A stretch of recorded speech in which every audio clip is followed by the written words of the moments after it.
Look at my face, Devin. I look tired, old, beat up. I need to shave. Like, I look like what the Red Wings are in March. Like, you describe the Red Wings record or play in March, that's what my face looks like right now. And it's funny because today I was going through our episode list, all the list shows all the thumbnails for all the shows that we've done throughout the season, and the facial expressions on the thumbnails from all of us, you can see them just rapidly change from like, hey, we're in a good mood and things are good to talk about, and then you can slowly see the annoyance and all that stuff. Like, it's insane. It's insane what this team's done, especially thank God March is over. But I was thinking today too, like, what if you could pick a movie or a song or a movie plot, what would you pick that would sum up the Red Wings season just perfectly up to this point? Well, I feel like if you're going to do this, you're going to go down two paths here. There's the path where they make the playoffs, and then there's the path where they don't make the playoffs. And obviously, you're going to have a widely different experience depending on which path they go down. So I think if they make the playoffs, it's miracle. It's got to be miracle. It's going to feel like a miracle considering how March went. It's going to feel like a miracle considering how long it's been since they've made the playoffs. Obviously, Dylan Larkin was part of Team USA that won their USA's first gold medal since that miracle team. I feel like that's kind of just, that encompasses how that will feel if they do make the playoffs. Now, on the other hand, if they fail to make the playoffs, the movie that came to mind for me was Failure to Launch. I think everyone's excited to experience that first playoff game at Little Caesars Arena. There's a lot of anticipation for it, and you build up all this excitement. It's the centennial season. Sergei Fedorov's numbers retired, all this stuff. Emmett Finney, Sosanin Pelika, all this stuff. Oh, and they didn't make the playoffs. Just failed to launch. It's a disappointment. I think that's exactly how it would feel like if the Red Wings did not make the playoffs. That's not bad. I got two too. So mine, if the Red Wings do make the playoffs, with the way this wild card chase has been going, it should be back that ass up. And I want someone to make like one of these AI videos now that everyone's making that you can't tell if they're real or not, with Dylan Larkin's ass just backing up, maybe into a playoff bracket. Like, that would be it for me. And then if they don't make it, then I think this is like the easiest one too. It's the song. It's just Highway to Hell, because this has just been hell. These goddamn marches.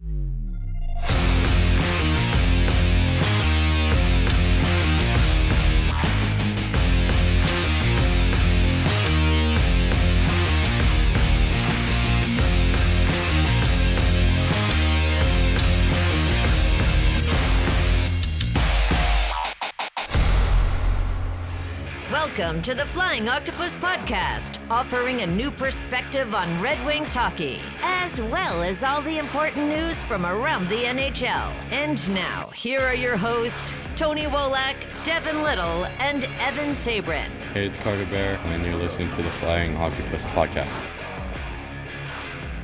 Welcome to episode 77 of the Flying Octopus, the Paul Coffee edition. I am your host, Evan Sabrin, joined as always by my co-host, Devin Little. Tony is on the IR this week.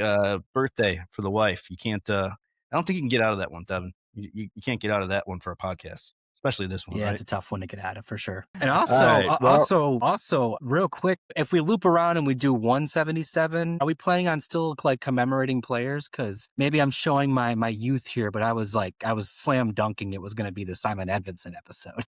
Yeah. Still, every time I think of the number 77, I think because Paul Coffey was the first for me growing up, so that I always think about it that. And Edvinsson changed numbers, didn't he? He originally wasn't 70. He was number 3, I think, something like that. Yeah. And then he was. Yeah. So too bad you screwed up. All right. So another shitty March has come to a close. It saw Detroit go 5-7-2 in this wretched month. It's awful. I saw this stat the other day. I think it was Pete Blackburn. I always make sure to credit the people that come up with this stuff. Red Wings have now won 17 of their last 57 games in March over the past 4 years. Now, I know we always talk about that. I'm not really good at math, especially on this show, but I'm pretty sure that's not a good record. April finally. Last night, April started out okay with a 4-2 win over the Flyers. Detroit, just 2 of 20 games in Philadelphia since the 1997-98 season. That is an insane number to me. It's better especially when you consider like how bad a team Philadelphia has been. But very good for them to get a win, and stay in this wild card race last night. But on today's episode, we're going to go over the standings and give the outlook for the Wings, who have 7 games remaining as they try to end this playoff drought. Goal scoring, been an issue. It's been an issue for a long time, especially 5v5 goal scoring. And I want you to look at the numbers so people can kind of get an idea of why this team is where they are at. But John Gibson, it's been great for this team this season, but I feel like the Wings are running him into the ground at this point, and you kind of have to. But I know you have some thoughts on that, Devin, so we'll talk a little bit about that. Also, what could be next for GM Steve Yzerman? A lot of people calling, a lot of speculation in the media world about could he move into a different role, more of a president role, and could Sean Horkoff or Chris Draper maybe come take over as the GM? I know you have some thoughts on that as well, Devin, and I'm curious what you think about that. Before we get started, I'd like to remind everyone here where you can find us. Give us a follow on Twitter at The Flying Octopod. You can check us out on YouTube at The Flying Octopod. And you can listen to us on iTunes, Spotify, wherever you get your podcasts. Smash that subscribe button, a like button. We'd really appreciate it. We love doing this, and we love hearing back from you guys. So, a couple quick notes before we get started tonight. Justin Falk was injured in the win over Philly. McClellan said lower body injury for him, and he'll be getting treatment this week. Axel Standing Pellica was called up today. This is Thursday that we're recording under emergency conditions, according to our friends at Hockeytown West. Since we last talked last week, 4-2 win over the Flyers last night. Not sure this was the Wings' best game, but a win is a win, especially at this point in the season and in this crazy-ass race. You're going to get some ugly wins, and Gibson really helped out last night. But this is coming after a brutal performance in that 5-1 loss to the Pens on Tuesday, and I think a lot of people kind of lost faith after that game. I know I did. I looked on my phone 2-0 early, and it just cannonballed out of it from that point. It got ugly. And that's coming after that ugly 5-3 loss to the Flyers on Saturday when they fell down 4-0. Hasn't been great. Where it stands now as of tonight's recording, the Red Wings sit outside the playoff picture with 88 points. That is tied with Ottawa, who does own the tiebreaker over Detroit. Columbus is at 88 points as well, and the Flyers are still right in the hunt with 86 points, but they are leading the Islanders right now 3-0 as we speak at the end of the second period. Actually, I think it's 3-1. I think the Islanders just scored. But New York sits in the third. The Islanders sit in the third spot with 89 points in the Metro. One thing is clear, they're playing for a wild card spot at this point. They cannot catch the top 3 in the Atlantic. They could, but highly doubtful. The Red Wings are getting a lot of luck at this point with a lot of these teams. They keep losing as well. But I want to start off with the major problem in the room, and that is goal scoring, Devin, with emphasis on 5 goal scoring. We know all about it. This has been a problem for a while. We've known about it all year long. Trade deadline didn't really add a lot of goal scoring. David Perron added to the team. He has 0 points in 9 games with the Red Wings. So looking at the numbers, there are 6 clubs in the Eastern Conference with a negative goal differential right now. Panthers, Leafs, Devils, Rangers, Flyers, and guess who? The Red Wings. The only team in the East with less goals are the Rangers and Devils. And so, again, March has hit. It was ugly again for the 4th year in a row. But, Devin, when you try to put this all together and you look what's happened in 4 years in a row now, is this team, do they actually deserve to be in a playoff spot? I mean, if you consider where they are at points and how it's going to be a higher number to get into the playoffs this year, but the way this team's performed the last month or so, does this team deserve a playoff spot? I think when you look at the full picture, they are exactly where they deserve to be. I think that, let's give them their credit. They entered March with like an 80% chance to make the playoffs, and they had to earn that position. Like, they played very well from December to February. They put themselves in a position to where you enter the trade deadline, you're expecting the team to buy because they've been doing so well. But then obviously March comes and teams aren't losing. They're the only team losing. They lose their ground. Their playoff odds drop by, it's 50% now, but at a time it was 60%. And they've completely given up their position. At one point in time, they were leading the Eastern Conference. Now, like you just said, they're not going to get a divisional playoff spot. They're playing for a wild card spot. That's how far the fall was. So basically what I'm saying here is that they shot themselves in the foot in March. There's no way around it. They deserve to be on the outside looking in. They completely lacked urgency. They failed to take advantage of a couple different opportunities where they're playing teams on the second night of a back-to-back. Teams are losing that they need to lose, and they're not taking advantage of that scenario.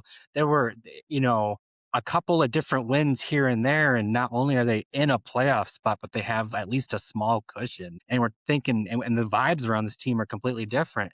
But they, like I said, they lacked urgency. They made mistakes that they weren't making all year, and to see them outside on the outside looking in. I think they deserve that. Now, again, like I said, I think that they played themselves into that position, and now they still have a shot to where they can save their season in the month of April. It's not going to be easy. They've taken control of their fate, or they've relinquished control of their fate. They need help around them in order to get in. But if their first game of April against the Flyers is any indication, they're gonna do everything they can to get in, and we'll see what they can do. Obviously, the odds are not in their favor anymore. Yeah, and I think you can say that just by watching the way that this team has played. It hasn't been a good brand of hockey, and I think people are so focused on the playoff drought. Like everyone wants that playoff game, that playoff atmosphere that just hasn't been at the LCA yet. But at the end of the day, like, does it make sense for the Red Wings to jump into a playoff spot? And I mean, it's the way they're playing. Like they're going to just get housed in the first round. So what is the concern? Like, is it more important for this team to grow and develop? And maybe they do miss out in the playoffs. Maybe this is the fourth year of learning, but it just doesn't feel right that this team should be in a playoff spot at this point. And if so, if they do, like, does that doesn't relinquish all the problems? That doesn't end the goal scoring problems. That it just, does that take care of everything? Just clinching a playoff spot? Because to me, there's a lot of work to be done here. And we're going to get into that in a little bit when we I wanted to look at last night's lineup because there's just a few things that stood out to me as far as, when you look at the four lines, dude, half these guys aren't going to be there in 2 years. They're not going to be there. Mm-hmm. So it's hard to judge this team with the way that they've played down the stretch and how they're, could miss out on the postseason here because there's too many guys on this team that aren't part of the core future that are skating with them right now. Like you're still waiting for some of these younger players to develop. Look at this from like the outside of being a fan of the team. As obviously we care about this team, we watch this team, we report on this team, but look at it from an outsider's point of view. What happens if they make the playoffs and then get housed? What does that fix? It just doesn't fix anything. It doesn't fix. Yeah, you're 100% right. It doesn't fix anything. I think that the best thing that making the playoffs does is that it just kind of takes off a little bit of the pressure. I think part of the reason that there's so much there's added pressure right now is that the Sabres are gonna be in the playoffs. They need one more. I think they need one more win, and they punched their ticket. That ends the longest playoff drought in the NHL. Guess who then immediately becomes the longest drought in the NHL? It's the Red Wings. And then that becomes their narrative to hold until they get in the playoffs. I think that there's a lot of pressure on the organization from that aspect. It's already the longest drought in franchise history. If they let it go 10, 11, 20, the longer it goes, it's just going to be a narrative that kind of just piles on itself. So even if they get into the playoffs and they're out in 4 or 5 games, at least they don't own the longest playoff drought in the league. And that's not something that they're going to talk about all year next year. There's also the pressure on Steve Yzerman and, obviously, what's the word I'm looking for here? Like legitimizing his plan here. I think that the expectation was to compete for a playoff spot, and they're doing that. And I think that the desire is to make the playoffs, and sooner or later, competing for a playoff spot isn't enough. You do need to see them get in. And ideally you want to see them, once they get in, make the playoffs for consecutive years and all that stuff. But that 25-year streak the Red Wings had all those years ago, that's not normal. That's not usually how that goes. There's a reason why they had the longest streak ever. It's because usually even the best teams, they'll make the playoffs for, 8 years and then they have a down year and then they get back in. And then every now and then there's maybe a little turnover. I mean, the Pittsburgh Penguins have missed the playoffs a little bit during Sidney Crosby's career, right? So it's normal that they could get in this year and miss next year, and it's fine. It's the national progression of things. There's also pressure on Dylan Larkin. He's the captain of the team. He's played in one playoff series his entire career. A lot of that was made with his play with Team USA. He hasn't played in a lot of big games. He hasn't really had an opportunity to really display himself as a big game player. The longer he goes in his career without playing a playoff game, the more you wonder if he's that guy first and foremost, but then also if maybe the Red Wings need to trade him if he's ever going to go on a run. You want to end the drought narrative as soon as possible, because it's a narrative that's going to persist until you end it. I completely agree, and we'll get to it here in a second. At the end of the day, there are bigger fish to fry for the Red Wings than making the playoffs. They have a flawed roster. There's no way around it, and they will need to address it. But they've proven themselves good enough to make the playoffs this year. I think that they should still strive to do that. If anything, just to take that little extra weight off their shoulders heading into next year. And final thought too, you make the playoffs, you kind of legitimize yourself as a playoff caliber team. What does that potentially do for you in free agency moving forward? Maybe there's a few extra players that maybe give you some added consideration, because there's just a little extra proof that what is going on in Detroit is working and can work. Yeah, that's a good point. I always wonder in free agency, these guys who, they have a decision now more so than ever of, kind of where they want to play. And I'm wondering like how familiar they are with like the organization's like prospect pool, like knowing that team's going to be good in the next, couple of years. And the Red Wings do have a legit prospects pool. The thing about the Red Wings organizational prospects, it doesn't look like there's that goal scoring, star that this team needs. It just doesn't feel like that. I mean, I can't project what Michael Branzig-Nygaard's going to give, but I don't see him being anything more than tops, max, ceiling 25, 30 goal scorer. I mean, right now you're looking at probably Carter Bear is probably the most offensively gifted prospect in the minors. Now, I know we were really high on Buchelnikov too coming in, and, that one's gone. And that actually helps me segue to this next point that I kind of wanted to get into about Steve Yzerman and how he has built this organization, because you have two people now who battle it out on social media or Twitter or YouTube, whatever. There's the people that are really calling for Yzerman, and there's the other people probably more so like you and me, knowing that, he's probably not going to go anywhere. But there was talk this week about maybe him stepping into a different role in the front office, more in like a president role. And maybe you bring up guys like Sean Horkoff or Chris Draper. Now, I see both sides to the coin as far as people's feelings on Steve Yzerman. I see the long-term plan. And I right now, I think it's a good one. I think it's okay. I do think they lack that, that superstar, although I think Raymond will be okay. I also think that he's hurt right now because he doesn't look like the same Lucas Raymond that we've seen all season. But I look at that, what Yzerman has done for this team through drafting, and I love that. But when I look at free agency and some of the trades he's made, I don't love it as much. And I think there is blame to go around with Yzerman. I think he's really struggled. And I don't know if it's his call or the pro scouting's call, but some of the trades for these bottom pairing defensemen, even with the second pair, they just haven't worked out. You talk about guys like Justin Holl, Eric Gustafson. You brought in Hamonic. I know they re-signed JBD, Bernard Docker, but he's a 6th, 7th defenseman at best. So I think there is accountability in some of his free agency moves. Again, we don't know what's out there or what was available or who wanted to play here, who didn't. But what do you think is a long-term plan for Yzerman? Do you think that, with all the criticism he's probably been under right now, you can tell that he's not a happy man. Every time they cut him in the box office, he looks either like constipated or he wants to kill someone. But what do you think? Is there something in this talk of or rumors or whatever you want to call them that it would be beneficial for this team if he moved into a president role and took a less kind of a step back and had like a Horkoff or a Draper kind of get their feet wet more into a GM position? Like, where are your thoughts on what Yzerman's done? Well, it's an interesting thing. I just like you, I definitely don't think that Yzerman's hands are clean in terms of just where the Red Wings are at right now. But I also think that some folks out there don't necessarily give him the credit that is due. All of the good things going on with this team right now, you can give credit to Yzerman for them, just like most of the bad things, if not all of them.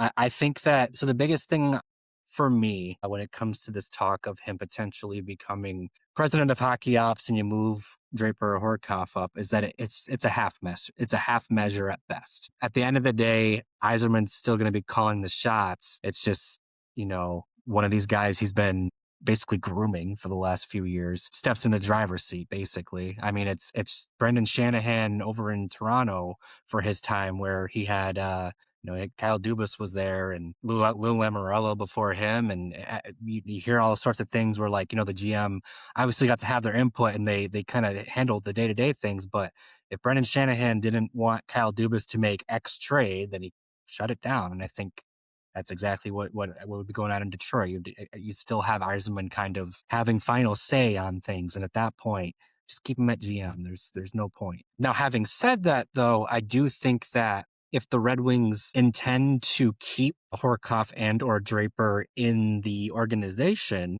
I think that there will come a time where they do need to get promoted into that GM role. Because if they aren't promoted into that role in Detroit, someone else is going to give them that opportunity sooner or later. I mean, we saw Pat Verbeek move over to Anaheim a few years ago after spending some time as Yzerman's AGM, right? So who knows? Maybe a couple of years from now, the Red Wings start to become like a legitimate playoff team. They've made it once or twice, and you can see that the Yzer plan works and all that stuff. And then all of a sudden, our teams are calling for Draper and they're calling for Horkoff. And unless the Red Wings have other people in mind to replace them as Yzerman's assistant general manager, then he's gonna have to make a decision. I think the biggest worry I have, I don't even want to call it a worry, but like I would hate to see this happen, is that they move on from Steve Yzerman basically just to appease the angriest part of the fan base. They bring in, whether it's Draper or Horkoff, somebody else, whatever. They bring in somebody else, and then everything starts to click next season. Raymond and Seider take another step. Edvinsson takes another step. Kasper takes another step. Finney takes another step. You have more of your prospects start to realize their potential. Suddenly, the team looks phenomenal. And it's just Yzerman's draft picks further developing and becoming better NHL players. I think that the plan for Yzerman since he took the job has been to draft and develop, and it's just kind of, we're on that timeline. How long does it take for these guys to go from draft day to developed NHL players? And I think that somebody could step in and basically just reset the clock, so to speak, without actually resetting anything, and just kind of wait for Yzerman's guys to arrive, because I think we can all agree that Yzerman's draft record with the Wings has been very solid. Maybe a couple of situations here and there where you wish he would have done something different, but generally speaking, he's been a good drafter. So if the plan is just to wait for more of Yzerman's draft picks to arrive, I think it's a solid plan. It seems like they're arriving and more are on their way. And the next guy's plan might just be to wait for more of them to come. Yeah, and that's why I worry about the free agency thing and not knowing like how it played out. He said this year they didn't even get a chance to talk to Mitch Marner. A lot of these players are, keen on going to cities like Detroit. They want to go to warm weather cities, or there's golfing, or teams like Vegas and Los Angeles and California are more viable destinations, especially for today's players. When you think about market impact and all the other things they can do there. But you bring up a good point though, and I want to look at the roster last night, or I want to look at last night's lineup that the Red Wings tweeted out heading into the Philly game, because I keep looking at this roster over and over again. And when you look at all the line combinations, regardless of what they are, they're really pretty interesting last night, with Appleton being up on the top line with Larkin and Finney. I saw a lot of people not too happy about that one, and I had to question that one as well. But looking at the forward lines just from last night, and you can figure Rasmussen's out. I also think he might have played his last game in a Red Wings uniform if he doesn't make it to the end of the season. But looking at the forward lines, top line, Finney, Larkin, Appleton. Who's going to be a part of this team realistically in 2 years? Finney and Larkin. You look at the second line, DeBrincat, Kopp, Kane. That's DeBrincat. Hopefully they re-sign him. You got to assume they will after the season he's having. But Kopp and Kane, they're not part of the long-term plans. Perron, Comfer, Raymond. Raymond is, Perron and Comfer aren't. Last line, Van Riemsdyk, Kasper, and Schein. Just maybe Kasper, and who knows if he could be moved in a bigger deal this offseason. So you have 12 of your forwards right now, 12 forwards here, and there's only 5 of them that are, plans for the part of the future plan for this team when it develops and is hopefully going on playoff runs. Look at the defensemen: Johansson, Seider, Edvinsson, Falk, Schropp, Bernard Docker. I mean, in last night's lineup, you have Seider, Edvinsson, and maybe Johansson as a third pairing defenseman, second if everything goes right with him. This isn't the team that is going to be the team that Yzerman envisioned. Although Axel Sand, Danny Pelliga got called up with the Falk injury that we mentioned, but this isn't the team going forward that is going to be the team that we see consistently, hopefully, making these playoff runs. It's very true. And I actually think that, I feel like I've been saying this for the last 2 or 3 years now, but this summer specifically, the Red Wings are positioned to make some very interesting decisions in terms of how they're going to shape their lineup for next season and into the future. They've already got a good number of guys already under contract. If you pull up Puckpedia, you'll see that a large portion of their rosters already signed. They got Dylan Larkin, they got Lucas Raymond, they've got Alex Brinkat for another year, Andrew Kopp, JT Compher, Michael Rasmussen still signed, Mason Appleton still signed, you got Marco Kasper still signed, you got Emmett Finney still signed. On the defense, pretty much everyone but Simon Edvinsson signed for next year. There's actually, if you assume everyone's going to be back, which, we assume that some people are going to be gone, but let's just, for the sake of exercise here, assume that everyone will be back. And then you call up guys that you assume will be called up next year. Nate Danielson's got to have a real good shot to stick next year. Carter Mazur's got to have a really good shot to stick next year. Michael Brandsegg-Nygaard's got to have a really good shot to stick next year. Well, by the way, Amadeus Lombardi is waiver eligible or starting next year. They're going to have to figure out what they want to do with him next year. Suddenly, they're running out of roster spots. And I haven't even talked about Patrick Kane, who obviously has been on a 1-year deal every season with the Red Wings. He's obviously been a big part of the Red Wings top 6 since he joined the Red Wings. And they're in a weird spot with Kane where they've got young guys who are going to need roster spots, and not fourth line roster spots either. You're going to want to play them good minutes. And there's only so many roster spots to go around. And as good as Kane's been, and he's been a good fit on and off the ice, that's going to be an interesting thing to look at. I imagine that the preference is to bring him back for another year. But let's be honest, his play's declining, and they're going to want to find more ice time for their younger guys. So that specifically is a very unique situation that to keep an eye on. And there's other guys in that boat as well. And there's also the fact that, like we said off the top here, the Red Wings need help in their top 6. And this whole scenario I've just laid out here is very much just keep what you have. Maybe you bring Patrick Kane back, and then you just hope that the kids push the team upward offensively. I don't think that that's actually going to be the team strategy this offseason. I think that they are going to pursue a substantial move of some sort to inject some offense into their forward group. What does that look like? It's I guess what I mean here is that, Evan, you're 100% right. Half the lineup isn't going to be here long term. Some of them are still going to be around short term, and some of them they're going to have to make some decisions on. But that wave is coming. I mean, I mentioned Lombardi needing waivers. Mazur's another guy that's going to need waivers too. It's just we've seen him in the NHL for a couple games now, so it's not just like, the idea that these prospects are going to arrive. It's that now some of them are at the point where you have to make waiver decisions with them. So we are very quickly approaching that period of time where a majority of the lineup is going to be Red Wings drafted and hopefully players that you envision to be part of that future. But as it stands right now, you've got your handful of foundational pieces maybe, and you're hoping that everyone around them can complement them enough to get them over the finish line. Yeah, I definitely think an impact move has to be made this summer. I probably thought it should have happened last summer. There's not a lot out there in free agency this summer. A lot of the big names have already been signed to long-term deals. Now, I know a lot of people speculated, is there a trade to make for Jason Robertson that's going to cost the farm? I just don't know where they acquire. Everyone wants a big-time goal scorer. That's everybody's need. Unless you're one of the top-tier teams or whatever, have your superstars, but this team still needs one. And I know I said I think Raymond will develop into that one, but you need more than one. Yeah, DeBrincat's probably going to hit 40 goals this year, but he's not getting younger. They still need a top tier talent in that top 6 that they just don't have. And I'm worried about the guys that they have, like the Danielsons, the MBMs, the Carter Bears, the Carter Mazurs. Are those guys? Are they going to come in the league and light the league on fire, goal scoring wise? I don't know with that group. And I think a bold move is going to have to be made.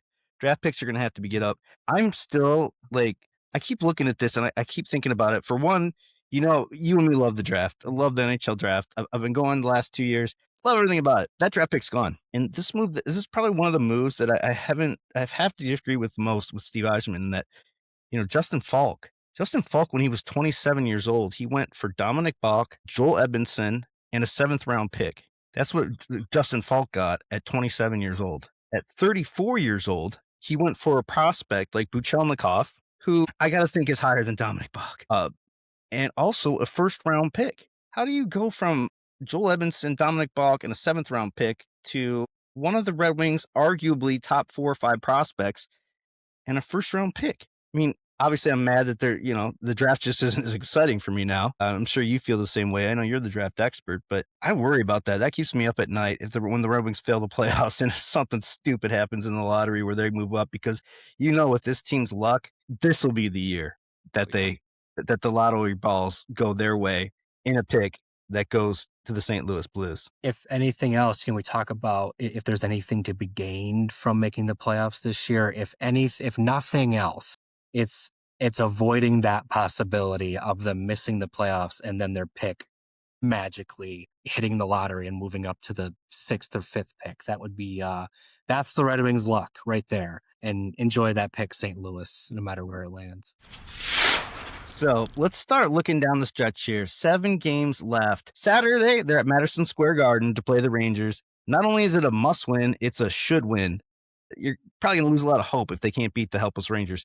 Then you come back to LCA on Sunday to take on the Wild. Big stretch of games coming up here, these last 7. I know you said this before this week on social media and Twitter, but this is the time of the year that you need your number 1 goaltender. John Gibson has a history of injuries. I think he's been everything and more as advertised. He's been with the Red Wings. Obviously got off to that slow start, but he's really kind of been the one force that's kind of kept them in these games down the stretch. But you brought up something good the other day. Like, are we running this guy down? With his age and his history, is it the smartest decision, or is it just you can't trust Cam Talbot at this point? I think Gibson started 14 or 15 straight games. Like that's Andre Vasilevsky, Connor Hellebuck stuff, and that's let's be honest, as great as Gibson's been this season, he's not in that tier. So it's actually kind of crazy to see how hard they're riding him right now. But at the same time, I get it. Like he's your number 1 goalie. He's definitely your number 1 goalie. It's not a 1A, 1B situation. He's the number 1. And they're in a spot where they realistically, looking at their the rest of their schedule, they can probably absorb 1 more loss and still have a shot at it. If they lose 2 more games, I don't know what their numbers would be, but they're not looking pretty. So they're in a spot where they got to give themselves a shot to win every single game. And for better or for worse, it's John Gibson who does that for them. Now, Todd McClellan did say that he intends to, or they do expect to get Cam Talbot some action at some point here. I think that is when they are mathematically eliminated or they've mathematically clinched. I think that's when Talbot's going to see his action. With where they are right now in this reality, they have to ride Gibson. It's tough because they're going to ride him into the ground to get in, and then they're going to get swept or maybe win 1 game in the playoffs, and it's not going to be pretty. And it's because everyone's held together by super glue, including John Gibson. And then that maybe gets back to our conversation about whether or not it even matters, but whatever. I think that what this comes back to for me is they didn't have to be in this situation where they're riding Gibson into the ground. I think that if they had found the opportunity to give Costa some starts, maybe even Postava, heck, he looked really good at times this season. Get a look at your young guys. Maybe Costa wins a couple games, get some confidence going. And then you then you have enough confidence in him to give him to give him more starts, and then maybe eventually replace Talbot. And now you have a young guy that the team can rally around down the stretch here. Maybe not taking Gibson's starting job, but just someone who can give Gibson the odd night off. It's one thing if you have a Cam Talbot in front of a Sebastian Cossa, and you're going to use Talbot as that veteran backup that you can turn to in a pinch spot. It's another if you're not going to use that veteran at all, that veteran backup, and you're kind of just going to ride one guy to the ground. At that point, I feel like it's just emphasized that there was a missed opportunity to see if there was somebody else that could that could give them an odd game here and there down the stretch. Because then maybe maybe Gibson would be a little bit fresher and you'd feel a little bit better about their chances down the stretch. There's a lot of guys, like you mentioned Raymond. I think he's observably not quite right. I think Larkin's very clearly not quite right. There are quite a few, and they're like notable guys too, right? It's not just like their fourth liners. A lot of guys that are battling through stuff right now. And I think that their number one goalie is one of them. And I think that they're basically putting themselves in a spot where they're going to ride or die with John Gibson. And I guess it's a good thing for them that to this point, he's been a net positive more than a net negative, even though he is showing signs of fatigue. It's a tricky thing. And we're talking about all this goalie, the plethora of riches that the Red Wings have in the organization now, which you've got to think they've done a really good job. But if the Red Wings want to go big game hunting, you got to think this summer you're going to have to move one of them. And whether it's Trey or Kosa, I think that's going to be where they get the best impact for a deal, because, Red Wings have never been an organization, at least during my lifetime, have had this kind of prospect goalie depth. And now that they do have it, and it's not just like you said, it's not just Kosa and Augustine. You have Postava. I think one of those guys might be moved this summer, but that's just my guess. All right, we're going to wrap it up here. But before we go, Devin, I know you got a couple news and notes that do involve some Red Wings prospects. And, Michigan State just falling flat on their face for the second year in a row. Can't believe it. There's got to be a coaching change in East Lansing. 2 years in a row to bomb out like that with the prospects and team that they had. I mean, you're talking about Porter Martone. We didn't even talk about Porter Martone, by the way, last night in Philly. He had like 11 shots on goal. Just an absolute. And, we all said, bet the over that Porter Martone would get his first goal against the Red Wings. And it looked like he did. I thought he did. I tweeted that out. I thought that was his goal. And the way that the camera crew and all that had their eyes on him, I thought that was his goal. Luckily, someone corrected me on Twitter right after. But, man, that guy looked like a beast out there. Yeah, but in the end, Michigan State fell on their face again. But I don't know why I'm just rambling on about the pain, but let's get to news and notes. That was Speaking Spartans with Evan Saberin. All right, on to news and notes. Yeah, perfect segue. Michigan State Spartans, of course, their season is over. You're seeing a lot of their two most notable names have departed the team. You mentioned Parker Martone. The other one was their goalie, and there was a lot of ultimately misplaced chatter about whether or not Trey Augustine would sign with the Red Wings. Of course, he did sign his ELC with the Red Wings. Technically begins next season. He signed a pro tryout agreement to basically finish out the season with the Grand Rapids Griffins. This officially cements a three-headed goaltending monster in Grand Rapids of Sebastian Kosa, Michael Postava, and now Trey Augustine. I'm very interested to see how that is handled. I imagine they'll give Augustine at least a game or two just to kind of get him that experience and just see how he looks, right? But then kind of where they go from there, it's going to be interesting because it's been Kosa's net. Postava's definitely earned some respect this season as well. But then also you have this other guy who a lot of people will argue is actually the Red Wings' best goaltending prospect. Evan, obviously, well-established here, a big Spartan guy, alma mater, right? How excited were you to see Trey Augustine finally sign his ELC? Yeah, but I was hoping it would be a couple weeks later. Sure. Yeah, I mean that goalie wagon, that three-headed monster and Grand Rapids Griffin, that's ridiculous. Like there's not enough. There's not enough room for three of those guys, like I said. So I can't see. Well, do you think the Griffins will get him some games in during the playoffs? I can't see if they do that. Like with this, you come in that late into the season, and you guys, with Kosa and Postava, would Augustine get starts? It would be a statement if Trey Augustine is playing playoff games for the Griffins, and a pretty bad one for Sebastian Kosa, I would say. Now, sticking with collegiate prospects, Max Plante, probably the Red Wings' most exciting collegiate prospect this season. Maybe Augustine's probably the only other one you can argue is on the same level. He is in the final three for Hobie Baker voting.